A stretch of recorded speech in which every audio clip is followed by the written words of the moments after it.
अब हम स्वर्ग लोक पर विजय प्राप्त करेंगे। स्वर्ग लोक हमारा होगा, असुरों का।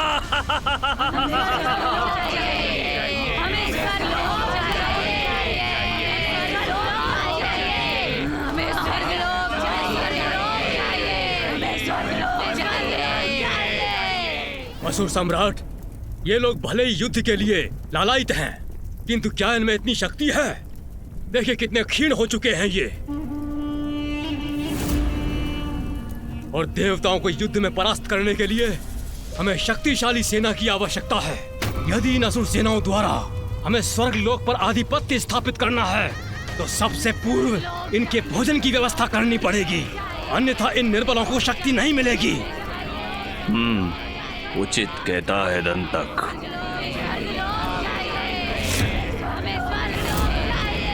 असुरों, आज से नवीन नियम लागू होगा यहाँ।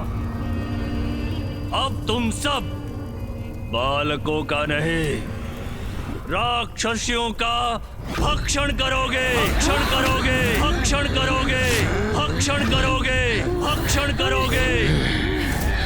जाओ और अपना भोजन आरंभ करो और अपनी शक्ति बढ़ाओ। जाओ।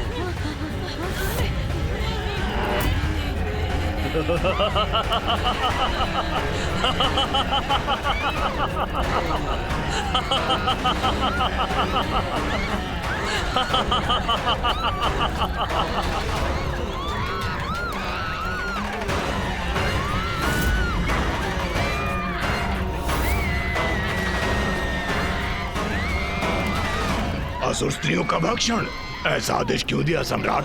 एक कपटी स्त्री आदि शक्ति की भक्त दारुका के कारण हमारी ये स्थिति हुई है। ये कदापि मत भूलो बाबूज। वो स्वयं तो चली गई यहाँ से, किंतु हमें हमारी दुर्दशा के लिए यहाँ पीछे छोड़ गई। हमारी दुर्बलता है ये राक्षसियाँ, भूल जाएंगी आदि शक्ति की भक्ति करना। और वैसे भी अब हमें इनकी कोई आवश्यकता नहीं है, क्योंकि स्वर्ग की अप्सराएं हमारी प्रतीक्षा जो कर रही है।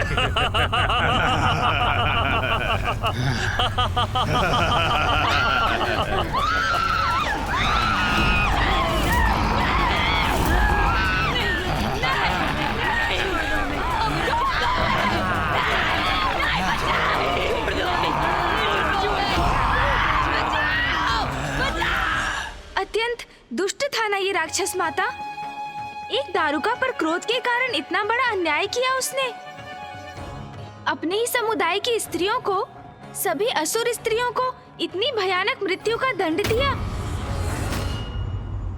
ये भी नहीं सोचा उसे जन्म देने वाली भी एक नारी ही है। दुराचारी राक्षसों में भी इस राक्षस का ये कृत्य, स्त्रियों पर ऐसा आघात तो नीचता की पराकाष्ठा है।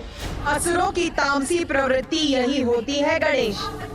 दया, ममता का लेश मात्र भी नहीं होता उनमें, होता है तो एकमात्र अहंकार का अंधकार। दारुक से भी अधिक कुटिल और दुष्ट था एकाक्ष,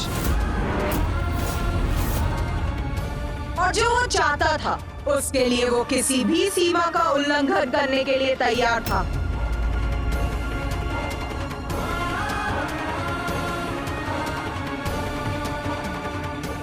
और फिर जो उसे चाहिए था वो उसने प्राप्त कर ही लिया। अर्थात एकाक्ष अपने राक्षसों की सेना लेकर स्वर्ग पहुंचा, जिसके कारण ऐसा भूकंपन हुआ कि स्वर्ग ही कंपित हो उठा। देव सभा सभी महत्वपूर्ण विषयों पर विचार कर चुकी है और अन्य समाचार भी संतोषजनक है। पृथ्वी पर संतुलन शांतिपूर्वक स्थापित है। ऋषिगण, स्त्रियां, मनुष्य सभी सुरक्षित हैं और असुरों ने अन्य जीवों के साथ शांतिपूर्वक जीवन व्यतीत करना सीख ही लिया। मैं सहमत हूं इंद्रदेव। दारुक के आतंक के पश्चात पृथ्वी पर शांति के लिए हम निरंतर दृष्टि बनाए हुए हैं। वहां सर्वत्र शांति है।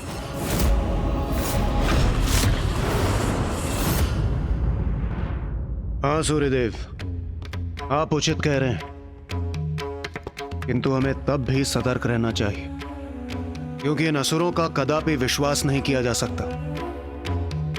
वो किसी भी समय कोई ना कोई नवीन संकट अवश्य उत्पन्न कर सकते हैं।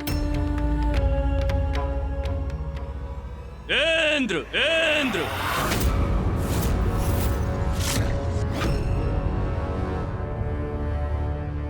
इसका स्वर था ये। स्वर्गलोक का कोई भी वासी मुझे इस प्रकार नहीं पुकार सकता। तो फिर कौन है ये?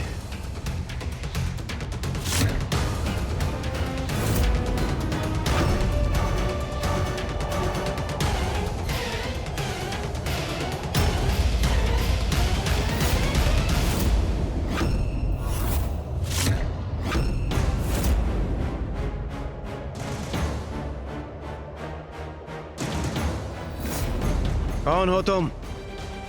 और यहां स्वर्गलोक आकर इतनी धृष्टता से मेरा नाम लेने का दुस्साहस क्यों कर रहे हो?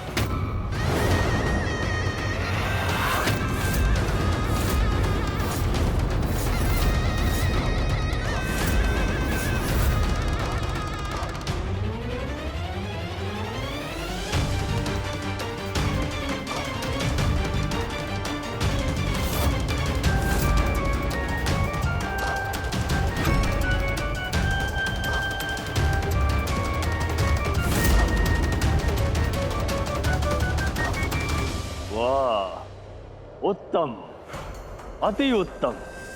चमक दमक से परिपूर्ण है स्वर्गलोक। सुंदर, अति सुंदर।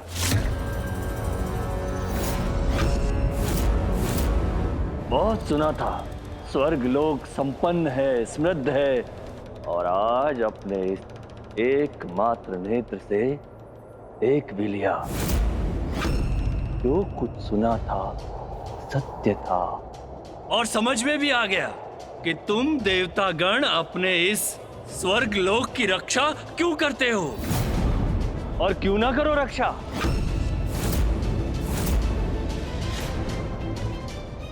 ये दुष्ट क्यों आया है यहाँ?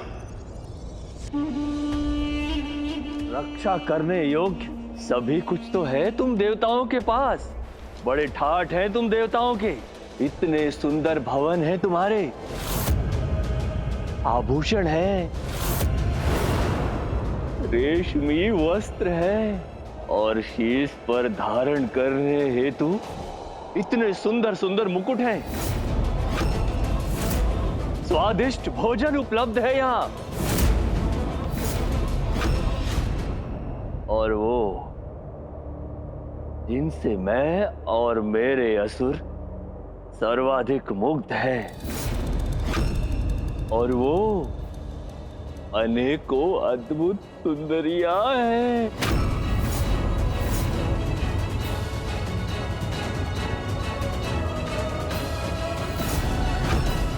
बस! अब ना एक भी शब्द कहना और ना ही एक भी पग आगे बढ़ाना, अन्यथा इसका भीषण परिणाम भुगतना होगा तुम्हें। ओ इंद्रदेव, मुझसे बहुत बड़ी भूल हो गई। क्या करता, तुम्हारा ये सुंदर लोक देखकर सब कुछ स्वयं मेरे मुख से निकलता ही चला गया।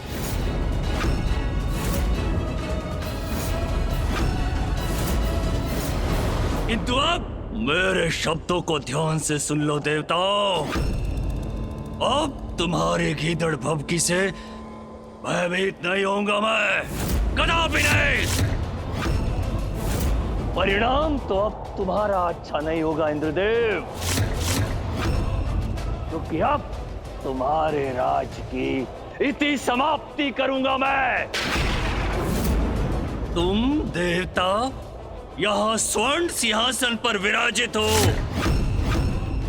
और हम वहाँ कंकड़ पत्थर की शैया पर विश्राम करने के लिए विवश हैं। तुम देवतागण यहाँ भोग और विलास का जीवन बिता रहे हो, और वहाँ मेरे असुर भूख और प्यास से मृत्यु को प्राप्त हो रहे हैं। उचित नहीं है, कदापि उचित नहीं है। मूर्ख असुर, तुम्हारे कर्मों के कारण ही माता महाकाली ने तुम्हें रसातल लोक में स्थित किया है, किंतु तुमने वहां पे भी कुकर्म किए, अपने सारे साधन नष्ट कर दिए। जब तुम ही प्रकृति का निरादर करोगे तो प्रकृति तुम्हारे साथ कैसे रहेगी, और जब प्रकृति नहीं रहेगी तो तुम्हें कष्ट ही कष्ट होगा।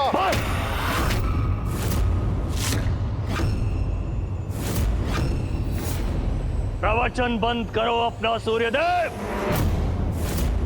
उधर भरा है, इसलिए मुख से ज्ञान फूट रहा है, किंतु भूख लगने पर ज्ञान नहीं, मात्र भोजन की इच्छा होती है, भोजन की। तो ठीक है, परिस्थिति उलट देते हैं। तुम कोमल देवता हमारा स्थान ले लो, और हम असुर रहेंगे स्वर्गलोक में, स्वर्गलोक में, स्वर्गलोक में, स्वर्गलोक में। कदाचित तुम ऐसे मानोगे नहीं। प्रतीत होता है बलपूर्वक मुझे तुम्हें रसातल लोक लौटाना ही होगा।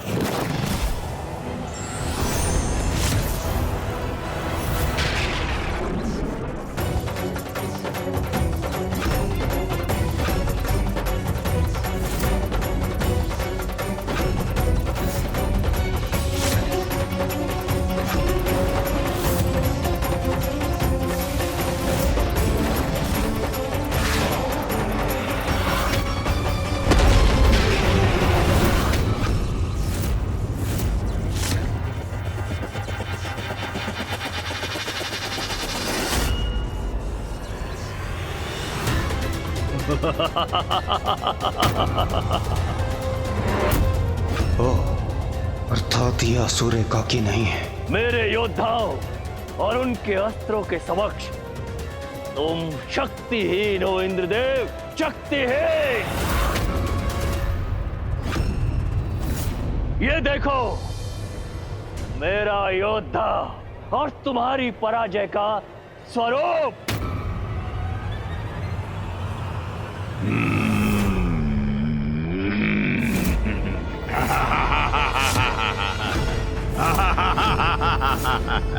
और दूसरा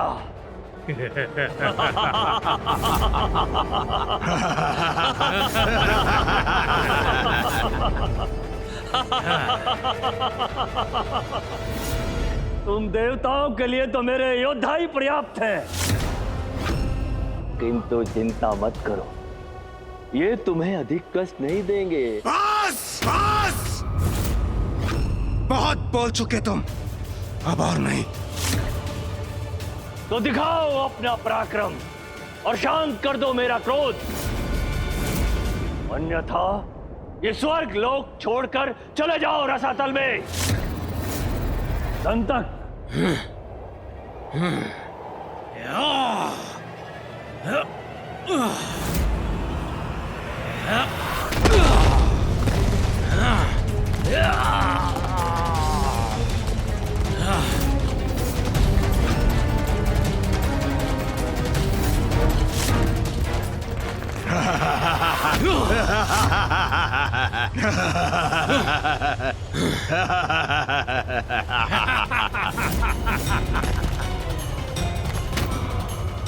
कदाचित थोड़ा कष्ट तो तुम्हें देना ही चाहिए इंद्रदेव।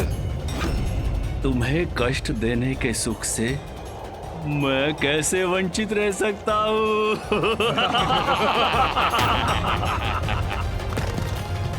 बाहुबल, दिखाओ अपना पराक्रम।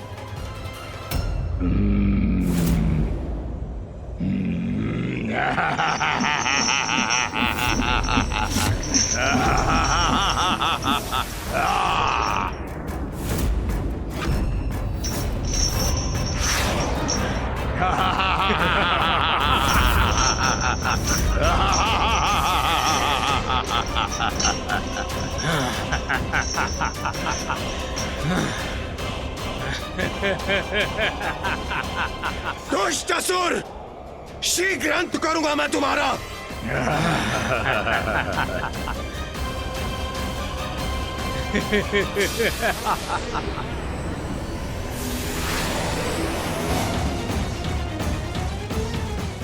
साहसी असुरों, हम देवताओं का सामना नहीं कर पाओगे तुम।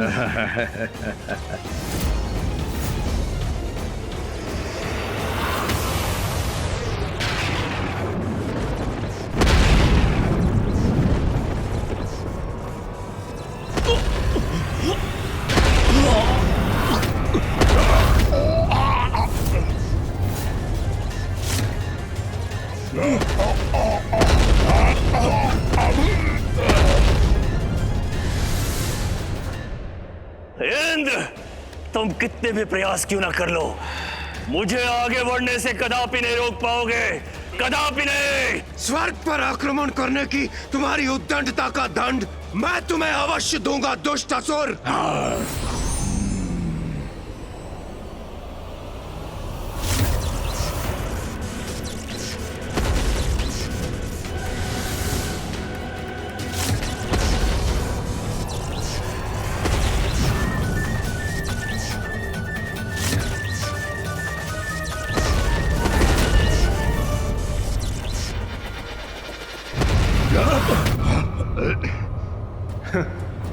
हम देवताओं की शक्ति से पार पाना इतना सहज नहीं है।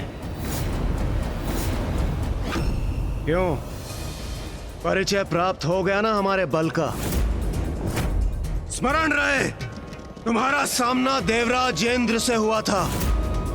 अपने असुरों को लेकर लौट जाओ अपने लोक, अन्यथा पुनः दया नहीं करूंगा मैं। चलिए देवगण।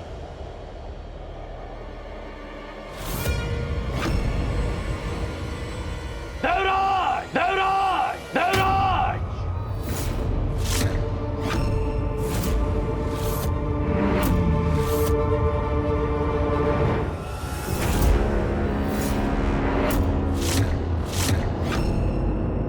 चलो स्वीकार करता हूं मैं, भूल हो गई मुझसे, थोड़ा कम आंक लिया था मैंने तुम देवताओं को। तो ठीक है, अब मैं युद्ध का नियम परिवर्तित करता हूं। अब एक देवता और एक असुर में युद्ध नहीं होगा।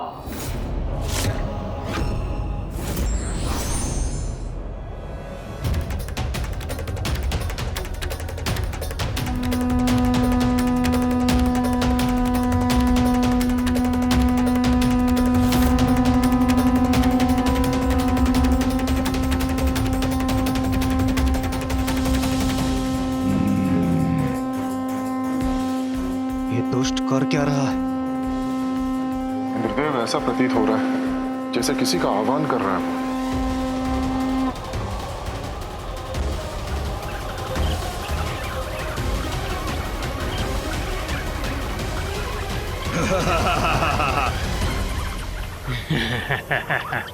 अब ये ध्वनि कैसी है?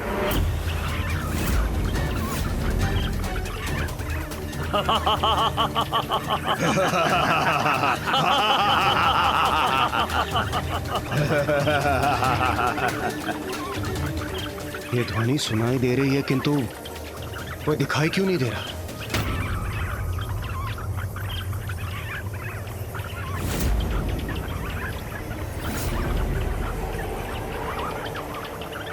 ये क्या है हमारे समक्ष?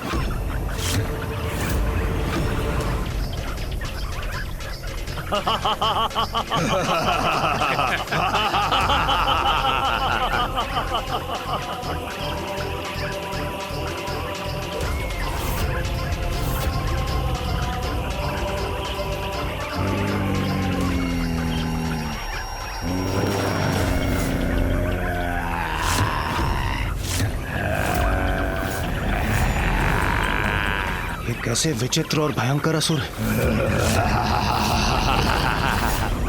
और अपनी भयानक ध्वनि के साथ ये हमारी ओर ही बढ़े आ रहे हैं।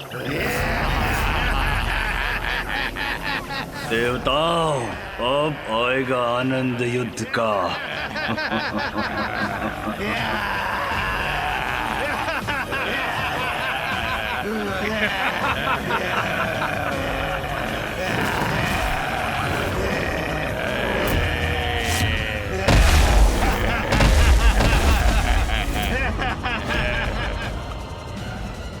क्यों देवताओं, कैसा लगा मेरा उपहार? स्वर्ग लोक आया हूँ, असुर हूँ, किंतु कुछ नियम मैं भी जानता हूँ, इसलिए अपने अनुसार उचित उपहार लाया हूँ तुम सभी के लिए।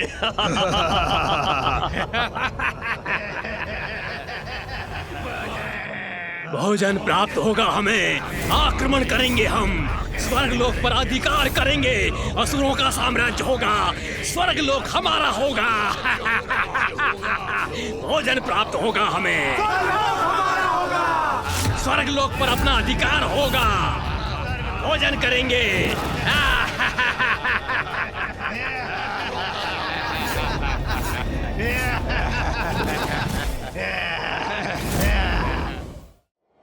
इस असुर समूह का क्या करें?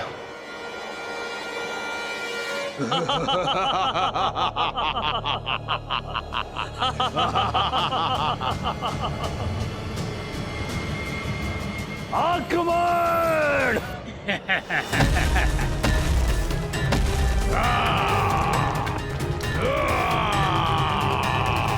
देवगण, अपने अपने अस्त्रों का आवाहन कीजिए और नष्ट कर दीजिए इन दुष्टों को।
व्यर्थ है देवताओं का ये प्रहार, हमें उनसे कोई क्षति नहीं होगी, किंतु हमारे प्रहारों से नष्ट होंगे देवता।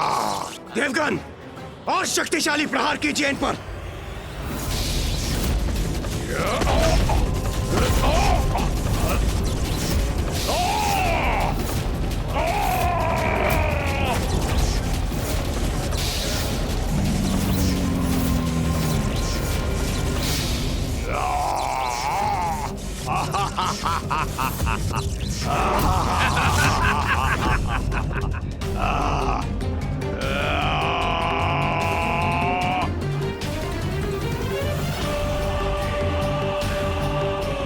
हमारे निकट पहुंचे, इसके पूर्व ही इन्हें रोकना होगा हमें।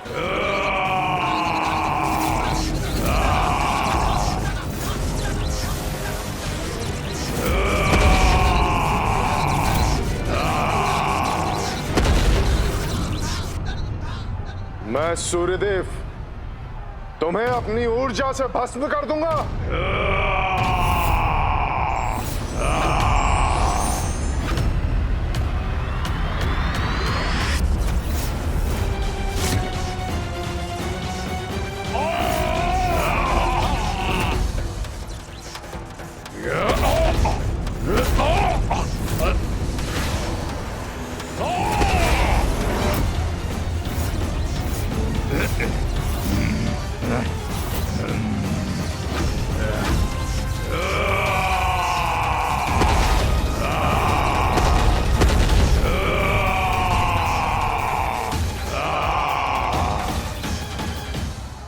संकट विकट है। ये असुर तो असंख्य है। इन्हें कहां तक नष्ट करेंगे हम? सूर्यदेव, अग्निदेव, वरुण देव, वायुदेव सभी घिरे हुए हैं। ये दुष्ट कुछ नष्ट होते हैं तो उनसे अनेक गुना अधिक उत्पन्न भी हो जाते हैं।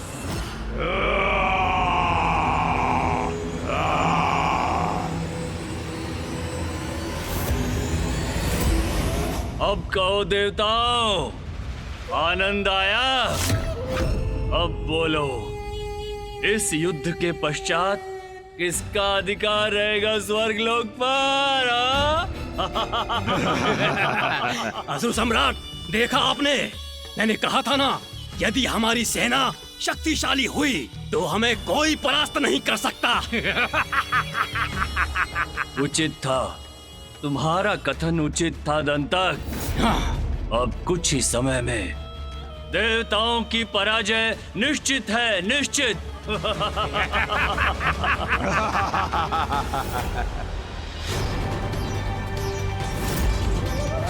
उन असुरों से युद्ध के लिए देव सेना भी प्रकट हुई, किंतु उनके सभी प्रयास व्यर्थ हो गए, क्योंकि देवता और उनकी सेना नहीं टिक सकी उन दुष्ट असुरों के समक्ष।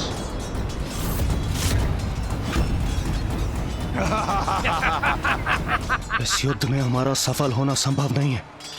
हमारी सुरक्षा संकट में आ जाएगी। हमें इसी क्षण यहां से प्रस्थान करना होगा।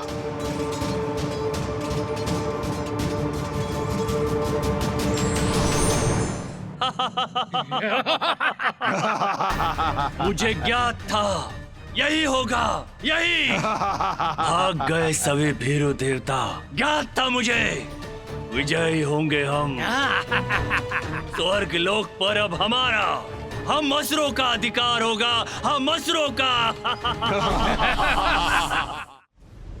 आप सभी देवता स्वर्गलोक असुरक्षित छोड़कर चले गए। उस समय हम निरुपाय हो गए थे प्रथम पूज्य गणेश जी। उन असंख्य रक्त पिपासु कीट असुरों के समक्ष लाचार थे हम, और स्थिति हमारे नियंत्रण के बाहर हो चुकी थी। इसलिए उस समय युद्ध को छोड़कर स्वयं की रक्षा को सुनिश्चित करना अत्यंत आवश्यक था, जिससे भविष्य में हम सहायता प्राप्त कर उन असुरों का सामना कर सके और स्वर्गलोक को उनके प्रभाव से मुक्त करा सके। तो सहायता के लिए आप कहाँ गए थे देवराजेंद्र? उसे एकमात्र शक्ति के पास, जो उस स्थिति में हमारी सहायक बन सकती थी। कदाचित मैं समझ गया वो शक्ति कौन थी।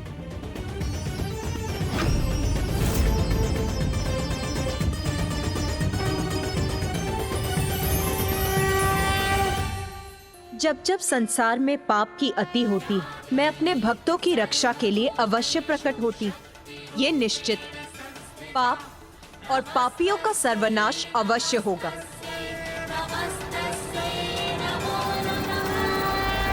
मेरे अगले अवतार के प्रकट होने का समय आ गया। देवी छिन्नमस्ता।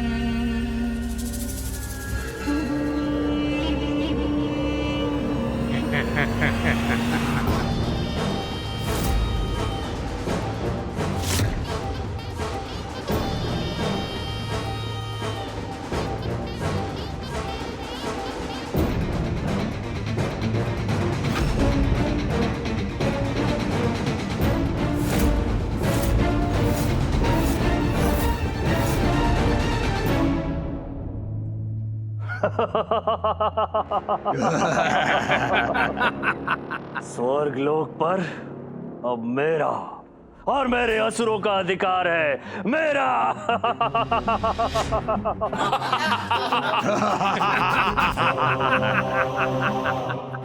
ये भोग विलास, ये सुख सुविधाओं भरा जीवन, इस सब पर अब हमारा, असुरों का अधिकार है, असुरों का।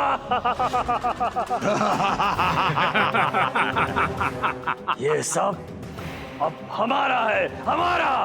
और मैं हूं स्वर्ग लोक का सम्राट, सम्राट एकाक्ष।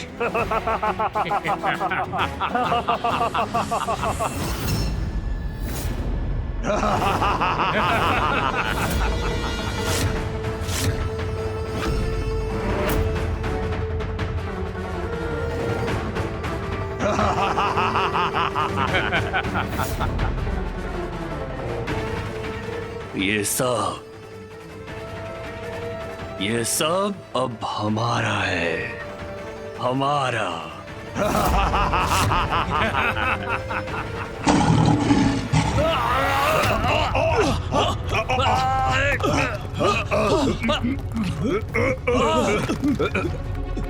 कैसा भयंकर स्वर है ये? कौन है?